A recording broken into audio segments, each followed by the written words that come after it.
KMP हम लोग appoint कर सकते थे, बट कंपनीज एक्ट 2013 में और भी प्रोफेशनल्स को मौका मिला। मतलब यहाँ पे ऑप्शन है, सेंट्रल गवर्नमेंट अगर चाहे by providing the notification in official gazette, वो किसी और को भी एज पार्ट ऑफ केएमपी। अब ये एक नया प्रोविजन आया था कंपनीज एक्ट 2013 में कि सीएस का डिमांड थोड़ा बढ़ गया था। 100% शेयर आपके फेवर में होना चाहिए, मतलब वोट आपके अगेंस्ट में नहीं होना चाहिए। बंदे को अगर हम लोग ने सेलेक्ट कर लिया है तो 60 दिन के अंदर में अपने को किसको बताना पड़ेगा? रजिस्ट्रार को बताना पड़ेगा।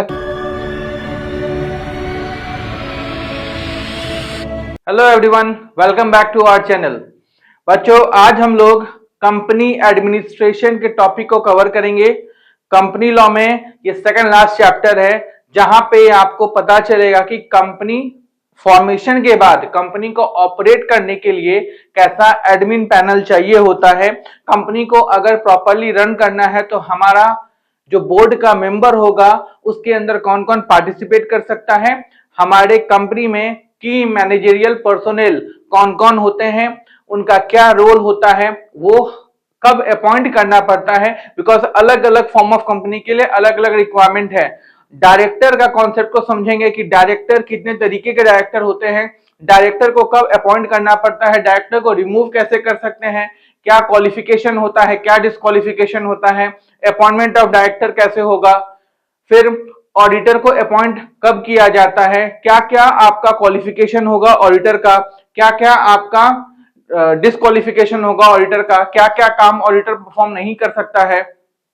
तो आइदर वो कंपनी सेक्रेटरी हो या फिर चार्टर्ड अकाउंटेंट हो या कॉस्ट अकाउंटेंट हो, अलग अलग फॉर्म्स ऑफ बिजनेस के लिए अलग अलग प्रोफेशनल्स का रिक्वायरमेंट रहता है। उन लोग का क्या रिस्पॉन्सिबिलिटी है, क्या गाइडलाइन है, ये सब कुछ हम लोग कंपनी एडमिनिस्ट्रेशन में कवर करेंगे। ठीक है, होपफुली बाकी का जो चैप्टर है, बाकी का जो पोर्शन है वो आप लोग को अच्छे से समझ में आ गया होगा, बिकॉज फॉर्मेशन ऑफ कंपनी में 4 स्टेज के बाद का जो नेक्स्ट पॉइंट होता है इज व्हाट? Company administration. मतलब फॉर्मेशन ऑफ ए कंपनी में जो हम लोग का after getting the certificate of registration या कमेंसमेंट ऑफ बिजनेस का सर्टिफिकेट मिलने के बाद, रजिस्ट्रेशन सर्टिफिकेट मिलने के बाद जो हम लोग एग्जीक्यूट करते हैं उसी चीज को कंपनी एडमिनिस्ट्रेशन में हम लोग पढ़ेंगे कि ये एग्जीक्यूशन किस तरीके से होता है और ये एग्जीक्यूशन कौन करता है। ठीक है, तो चलो स्टार्ट करते हैं। Company administration. सबसे पहला चीज, कंपनी का मालिक कौन होता है? Who is the owner of the company? Share holder is the owner of the company. But क्या शेयर होल्डर ही कंपनी का ऑपरेशन देखता है? क्या वो ऑपरेशन देख सकता है? हाँ, वो ऑपरेशन देख सकता है। A share holder may be the director of the company, but सारा काम शेयर होल्डर ही करे ये आपका पॉसिबल नहीं हो पाता है। प्राइवेट कंपनी में ये सब दिक्कत नहीं है।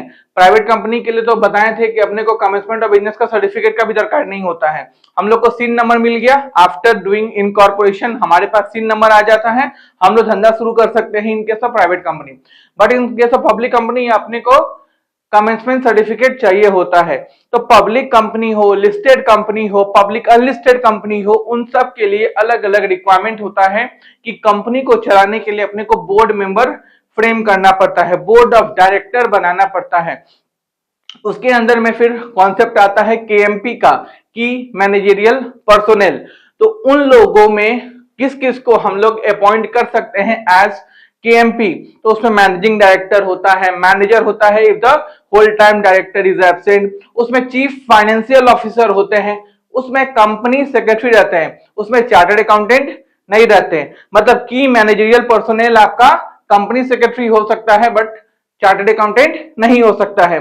तो इन सब चीजों को हम लोग अभी इन डेप्थ समझने वाले हैं। इन जनरल ये कॉन्सेप्ट काफी इंपॉर्टेंट है from knowledge point of view, as well as exam में इसका क्वेश्चन आ सकता है, बिकॉज ऑडिट को लेकर के हो, डायरेक्टर को लेकर के हो, केएमपी को लेकर के हो, क्वेश्चन फ्रेम होता है और डायरेक्ट क्वेश्चन आता है कि इंटरनल ऑडिटर और एक्सटर्नल ऑडिटर या इंटरनल ऑडिटर या स्टेटरी ऑडिटर का क्या डिफरेंस है, मैनेजर और डायरेक्टर में क्या फर्क होता है, मैनेजिंग डायरेक्टर और ओनली डायरेक्टर में क्या फर्क होता है, ये सब कुछ हम लोग अभी डिस्कस करेंगे। चलो स्टार्ट करते हैं।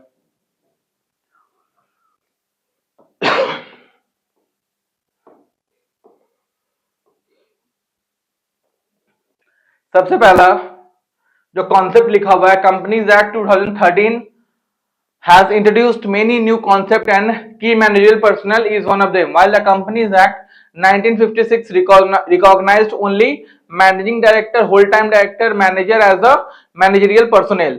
मतलब कंपनीज एक्ट 1956 में सिर्फ ये इन तीनों को मतलब managing director, whole time director and manager को ही एज अ मैनेजरियल पर्सोनेल या मतलब केएमपी हम लोग अपॉइंट कर सकते थे।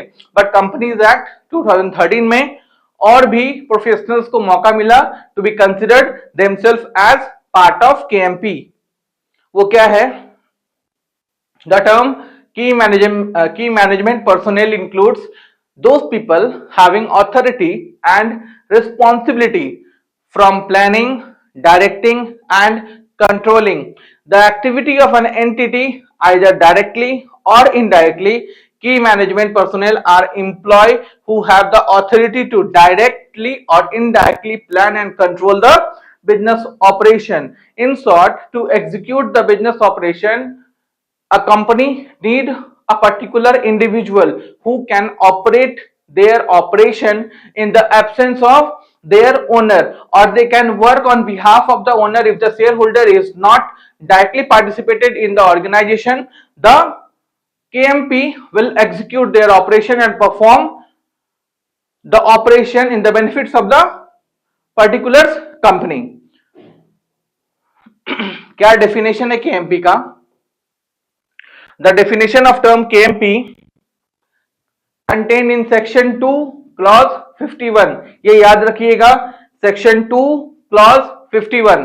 अगेन यहाँ पे डेफिनेशनल क्लॉज सेक्शन है तो सब सेक्शन नहीं पढ़ना है, सेक्शन के बाद directly clause of the companies act 2013. The said section state as under, जो पहले नहीं होता था। कंपनीज एक्ट 1956 में क्या था?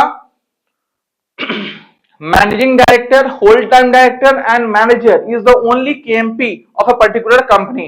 But in case of Companies Act 2013 और भी लोगों को KMP कंसिडर किया गया, जिसके अंदर में चीफ एग्जीक्यूटिव ऑफिसर और the managing director of the manager, the company secretary, the whole time director, the chief financial officer and such officer as में भी प्रिस्क्राइब्ड। मतलब यहाँ पे ऑप्शन है, सेंट्रल गवर्नमेंट अगर चाहे by providing the notification in official gazette, वो किसी और को भी as part of KMP assign कर सकता है। तो ये हमारे कौन है?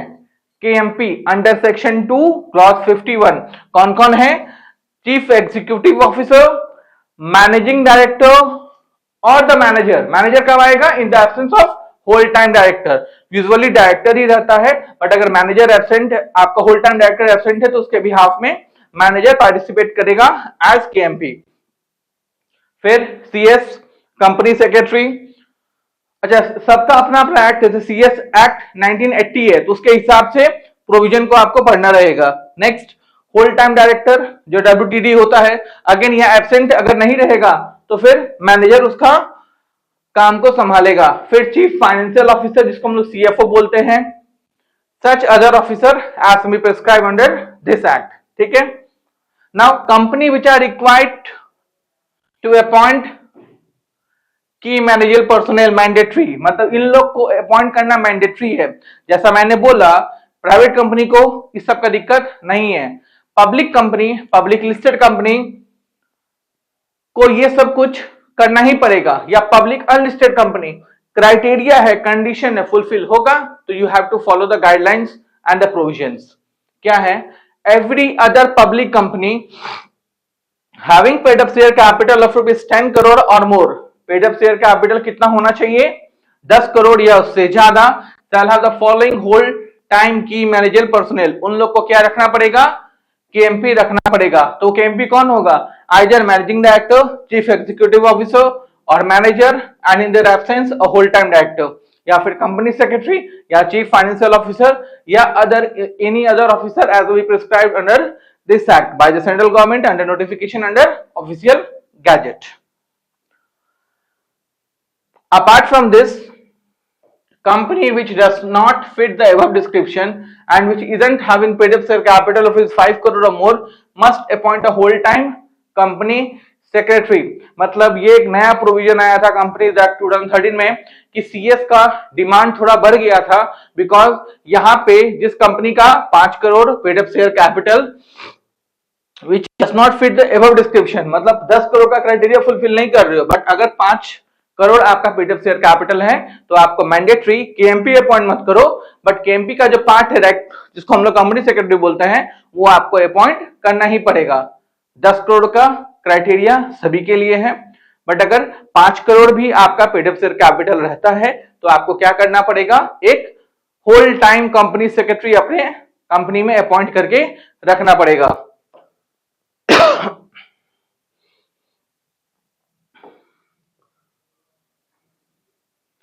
अच्छा, अब अपॉइंटमेंट का भी नॉर्म्स है। The appointment of KMP must be process through a board resolution. Types of meeting में पढ़े थे हम लोग ना, अलग अलग फॉर्म्स ऑफ मीटिंग होता है, AGM, EGM, CM, annual general meeting, class meeting, board meeting. ये था किसके लिए, शेयर होल्डर के लिए। बोर्ड्स के लिए क्या था, बीएम, बोर्ड मीटिंग। कौन सा रिजोल्यूशन पास होगा, बोर्ड रिजोल्यूशन होगा, ठीक है। और इधर कौन सा रिजोल्यूशन था, शेयर होल्डर के लिए। हम लोग दो पार्ट करके पढ़े थे ना, एक में शेयर होल्डर, एक में डायरेक्टर। शेयर होल्डर के लिए AGM, EGM, CM, annual general meeting, आपका एक्स्ट्रा ऑर्डिनरी जनरल मीटिंग और क्लास मीटिंग, सेक्शन 196, ये सब हम लोग डिस्कस कर चुके थे। और बोर्ड ऑफ डायरेक्टर के लिए बोर्ड मीटिंग, कौन सा रिजोल्यूशन, बोर्ड रिजोल्यूशन। और वहां पे यूवीआर पास होता है, विनानमस बोर्ड रिजोल्यूशन पास करना पड़ेगा, मतलब 100% शेयर आपके फेवर में होना चाहिए, मतलब वोट आपके अगेंस्ट में नहीं होना चाहिए, 100% आपके फेवर में होना चाहिए। बट शेयर होल्डर के लिए क्या था, स्पेशल रिजोल्यूशन और ordinary resolution, 3/4 of the share holder और more than 50% of the share holder. अगर आपके फेवर में है तो आप रिजोल्यूशन पास कर सकते हो। तो अगर आपको अपॉइंट करना है केएमपी तो आपको बोर्ड रिजोल्यूशन पास करना पड़ेगा, कंसेंट लेना पड़ेगा बोर्ड ऑफ डायरेक्टर का। किस मीटिंग में, बोर्ड मीटिंग में। बोर्ड वाला कब बैठेगा, बोर्ड मीटिंग में, तो उसका क्या लेना पड़ेगा, कंसेंट लेना पड़ेगा। Such a resolution include the terms and condition of a appointment and detail of remuneration. और उसी मीटिंग में बैठ करके हम लोग डिस्कस कर लेंगे कि भाई आपको कैसे काम करना है, कितना आपका तनख्वाह होगा, क्या रेम्युनरेशन होगा, ये सब कुछ हम लोग डिस्कस कब कर लेंगे, उसी पर्टिकुलर मीटिंग में डिस्कस कर लेंगे। समझ में आया, ये बेसिक कॉन्सेप्ट था। क्या चीज को लेकर के, केएमपी को लेकर के। इसका फुल फ्लेजेड सेक्शन 203, 204, 205 सब हम लोग पढ़ेंगे। यहाँ पे डेफिनेशनल सेक्शन 2 क्लॉज 51 के अंदर में केएमपी का कॉन्सेप्ट दिया हुआ है। क्लियर हो गया। 10 करोड़ जिसका टर्नओवर, जिसका पेड अप शेयर कैपिटल है, उसको अपॉइंट करना मैंडेटरी है। Public company, any unlisted public company और एनी अदर पब्लिक कंपनी। और अगर 5 करोड़ आपका पेड अप शेयर कैपिटल है तो सीएस को अपॉइंट करना पड़ेगा, मैंडेटरी है, ऑप्शनल नहीं है।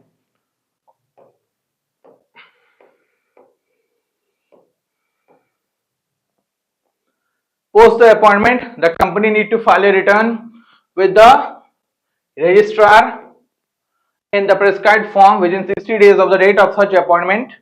मतलब बंदे को अगर हम लोग ने सेलेक्ट कर लिया है तो 60 दिन के अंदर में अपने को किसको बताना पड़ेगा, रजिस्ट्रार को बताना पड़ेगा कि XYZ को मैंने एज ए केएमपी अपॉइंट कर लिया है। तो अपने को रिजोल्यूशन जो मैंने पास किया है, जिस मीटिंग में पास किया है, each and every detail about that particular meeting are provided towards ROC, registrar of company. अब क्या रिस्पॉन्सिबिलिटी रहेगा, क्या रोल्स रहेगा केएमपी का। एक कॉमन फिनोमेना है, अगर हम किसी बंदे को लेकर के आ रहे हैं काम को अच्छा करने के लिए, तो मेरा बेटरमेंट क्या चीज का होगा, नॉर्म्स का होगा, रूल्स रेगुलेशन का होगा।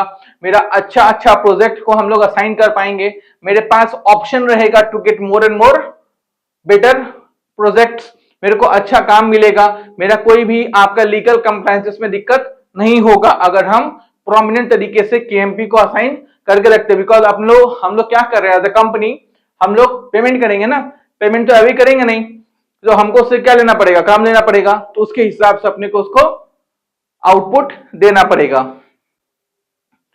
KMP is liable for non compliances. अगर केएमपी रखने के बाद भी नॉन कंप्लायंसेस का इशू होता है तो उसके लिए लायबल कौन होगा, वो बंदा होगा जिसको मैंने एज ए केएमपी अपॉइंट किया है। फिर KMP is responsible for implementing important decision of the company. कभी भी कंपनी कोई इंपॉर्टेंट डिसीजन लेगा उसमें हम लोग किसको तवज्जो देंगे, केएमपी को, की मैनेजरियल पर्सोनेल का बात को हम लोग सुनेंगे, कंसिडर करेंगे। According to section 170, the detail of the total shares of security held by the KMP in the company along with subsidiary and associate companies shall be disclosed and recorded in the register of books। अगर किसी KMP का कोई personal intention है, कोई personal share hold करके रखता है respective company में, सब्सिडरी कंपनी में, होल्डिंग कंपनी में, एसोसिएट कंपनी में, ये सब कुछ डिस्क्लोज करेगा under section 170 to the registrar. ठीक है, मतलब आप अपना पर्सनल इंटेंशन के वजह से कोई भी डिसीजन पास नहीं कर सकते हो। और अगर आपका कोई पर्सनल इंटेंशन है या आपके किसी रिलेटिव का पर्सनल इंटेंशन है, वो आपको डिस्क्लोज करना पड़ेगा। Future growth of the company depend on the effectiveness of KMP. KMP अगर इफेक्टिव तरीके से काम करता है तो आपका ग्रोथ प्रोमिनेंट तरीके से हो पाएगा। Next, KMP has a right to be heard in the meeting of the audit committee while considering the auditor report। Auditor report में भी हम लोग KMP के बात को तवज्जो देंगे, KMP के बात को सुनेंगे। According to section 189J2, KMP is to disclose to the company within 30 days of appointment relating to their concern or interest in the other association which are required to be included in the register। मतलब after the appointment of KMP 30 दिनों के अंदर में उन लोगों को सब कुछ डिस्क्लोज करना पड़ेगा regarding their interest in the company. Clear है? तो ये आपका सिर्फ और सिर्फ केएमपी का कॉन्सेप्ट है।